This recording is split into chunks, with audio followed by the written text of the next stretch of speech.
invité, c'est notre astrologue Anastasia qui rejoint l'équipe de la grande émission cette année en 2016. Anastasia Katsuma avec le signe du mois. Aujourd'hui, elle nous dira tout sur les Capricornes. Merci d'être là, Anastasia. Et aujourd'hui, mardi, eh bien, c'est Anastasia Katsuma qui nous a rejoint. C'est notre astrologue. Bonsoir, Anastasia. Bonsoir. Merci d'être avec nous en ce début d'année. On va vous faire venir, si vous êtes d'accord, tous les mois. Merci. Voilà, et nous allons décortiquer à chaque fois le signe du mois. Alors j'en profite pour vous présenter notre invité, c'est Yannick Fertillier, entraîneur. Yannick, quand on est entraîneur et qu'on vit pratiquement à 100% sur des champs de course, est-ce qu'on est fétichiste? Est-ce qu'on a des petits gris-gris? Est-ce qu'on croit aux astres, par exemple? Oui, tout à fait. Oui, vraiment, vraiment. Ouais, vraiment. Ouais. Vous avez, par exemple, un petit porte-bonheur que vous avez toujours sur vous Porte-bonheur, pas spécialement, mais quand ça se passe bien, on retourne toujours au même endroit. Ah bon? C'est-à-dire C'est-à-dire au même endroit, quand vous dites au même endroit? Quand on est sur un hippodrome, enfin moi je voyage beaucoup, et quand on a gagné une belle course, on s'isole, en fait, il faut vraiment s'isoler, et on va au même endroit, toujours. Dans un lieu précis, dans cet hippodrome? Ouais. Ok, très bien. Là, ici. Et ici, on peut pas le dire? Si, on peut le dire, c'est quoi l'endroit? C'est où je suis tout seul à l'entrée de la ligne droite. À l'entrée de la ligne droite, c'est là où vous vous concentrez et où vous avez l'impression que ça vous porte bonheur. Alors, justement, ça marche pas toujours. Hein. Ça marche pas toujours. Alors, avant de passer au Capricorne, il est Cancer, notre invité. Oui, Est-ce que c'est une bonne année pour l'entraîneur qu'il est? En fait, pour les Capricornes comme pour les Cancers, parce que c'est deux signes opposés, mais il y a beaucoup, on va dire, comment dirais-je, des choses similaires qui vont se produire, parce que c'est une année de changement pour les Capricornes et pour les Cancers aussi. Mais je sais que les deux signes, ils n'aiment pas trop les changements, parce que c'est les deux signes les plus traditionnels, on va dire, qu'ils aiment bien la stabilité et les choses... Vous n'êtes pas d'accord, hein, vous n'aimez pas le changement, vous non, vous aimez bien la stabilité, d'accord, ok, donc elle est dans le vrai. Ce sont des agréables surprises a priori, je vous le souhaite, et surtout beaucoup d'opportunités pour les deux signes d'ailleurs au niveau professionnel. Ça va être vraiment le coup des projecteurs sur la vie socio-professionnelle. Bon.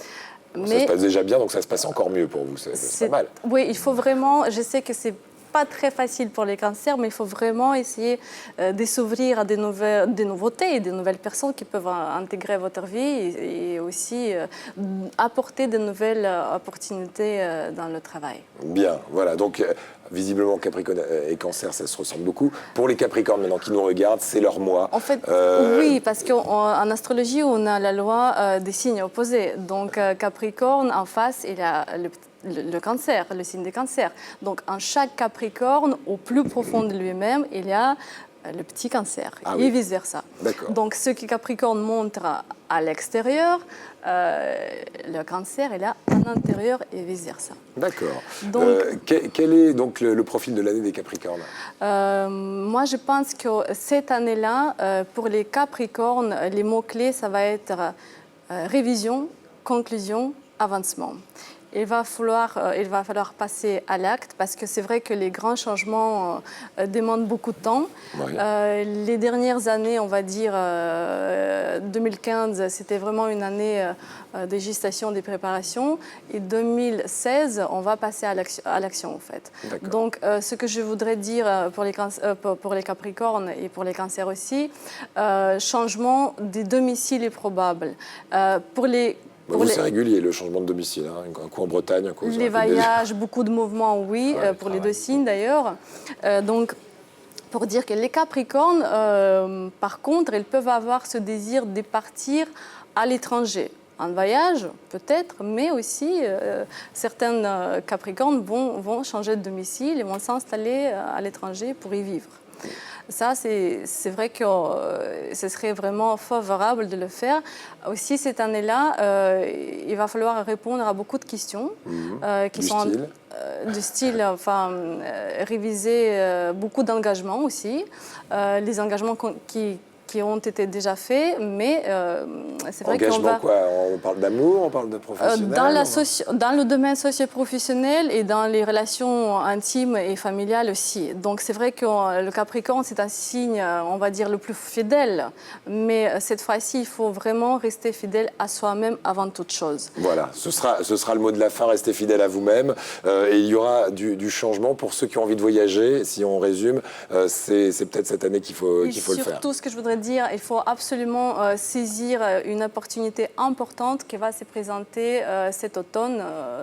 Il faut vraiment ouvrir ses antennes et de rester vigilant parce que c'est une rencontre qui peut changer véritablement le cours de toute leur vie. Allez, donc attention, soyez vigilants. D'ici 7-8 mois, hein, l'automne vous portera peut-être conseil et changera peut-être votre vie. En tout cas, c'est Anastasia qui nous le dit, notre astrologue. Merci beaucoup, Anastasia.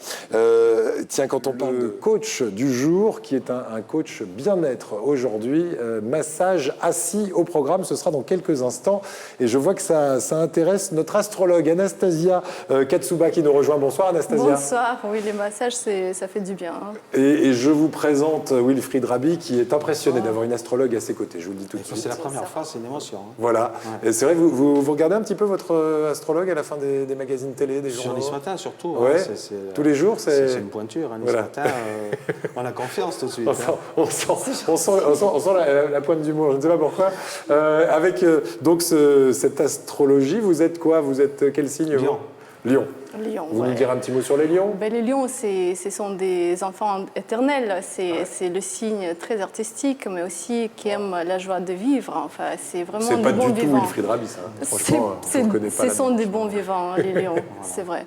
Et c'est quand même le signe assez ambitieux aussi. Oui, c'est vrai. Oui. Ouais. L'ambition, c'est quoi pour 2016? De présenter la grande émission. Ben voilà, je le savais. Je le savais, c'est donc qui raye le parquet, ça. Bon, Wilfried Raby, bonne année donc pour 2016. Bonne année pour les Lions. Et c'est vrai que les nouveaux projets professionnels vont apparaître. Et c'est vrai que financièrement aussi, ça va apporter. Et il faut vraiment mettre beaucoup de créativité dedans et tenir bon. Hein. Il faut persévérer et après, les résultats vont être palpables en 2017. Merci. Anastasia, elle dit que ça va marcher. C'est l'année de la réussite, oui. De toute façon, tout ce que vous avez sémé en 2015, ça va apporter aussi... Oui, c'est vrai que peut-être même à la fin de l'année 2016 et surtout 2017, vous allez récolter... Oui. Voilà. Super. Bon, donc peut-être le projet télé ce sera pour 2017. C'est pour ça qu'il ne faut mieux pas qu'on en parle tout de suite, ça va leur porter lèche Koumoun. On va se retourner vers notre astrologue, puisque chaque mois vous viendrez nous parler du signe du mois. Et ce mois-ci, c'est le signe du Verseau. Alors c'est le signe du Verseau, et c'est vrai que c'est une belle année lumineuse pour les Verseaux. Les Verseaux sont des gens très originaux, on va dire, ce sont des idéalistes qui manquent pas d'idées, mais des fois, c'est vrai, il faut le dire, ça reste dans l'ordre des idées. Cette année-là, on va avoir de la chance. Ça veut dire qu'ils ne manquent pas d'idées, mais qu'ils restent dans l'ordre des idées. Ils ont du mal à mettre dans la matière leurs idées. Ils ont du mal à concrétiser les choses. Mais cette année-là, avec l'appui puissant de Saturne, on va pouvoir mettre les projets vraiment dans la matière et de récolter les fruits déjà à partir du mois de septembre. Je dis on parce que moi, je suis du signe du Verseau aussi. Et vous avez du mal à concrétiser, vous avez du mal à concrétiser. Ce Verseau, c'est le signe très cérébral, contrairement à Lion, qui est toujours dans l'action. Donc Verseau, il a du mal à concrétiser les choses. C'est vrai que cette année-là, il réfléchit beaucoup. Cette année-là, on va passer à l'action. Donc le mot-clé, c'est la réalisation, créativité et l'action. Il faut vraiment croire et aller de l'avant. Et surtout, ne pas remettre les choses au lendemain, parce qu'on a quand même cette tendance un petit peu. Et si on réussit à ancrer les idées en la matière, à partir du mois de septembre, les résultats vont être palpables. Bien. Vous qui êtes Verseau, vous connaissez mieux que personne ce signe. Quelles sont les principales qualités et les principaux défauts du Verseau? Les Verseaux sont des grands humanistes. C'est vraiment le signe très fraternel. C'est le signe qui aime tout le monde. C'est le signe aussi qui est très créatif aussi. Mais comme je viens de dire, des fois, ça nous manque un peu d'ancrage, je dirais, parce qu'on a tendance de rester dans notre monde idéaliste. Donc ça, c'est peut-être un des défauts. Donc il faut vraiment concrétiser les choses. Et sinon, ce n'est pas des idées qui nous manquent, ça c'est sûr. D'accord, et la qualité, donc, c'est cérébral. Aussi. Très bien. Merci beaucoup. Donc, belle année à tous les Verseaux qui nous regardent. Et au mois prochain, donc, Anastasia, pour le signe du mois. Donc, le mois prochain, ce sera donc les Poissons. Les Poissons. Et ben, on vous souhaite une excellente année par avance et on en saura plus le mois prochain avec vous. Nous sommes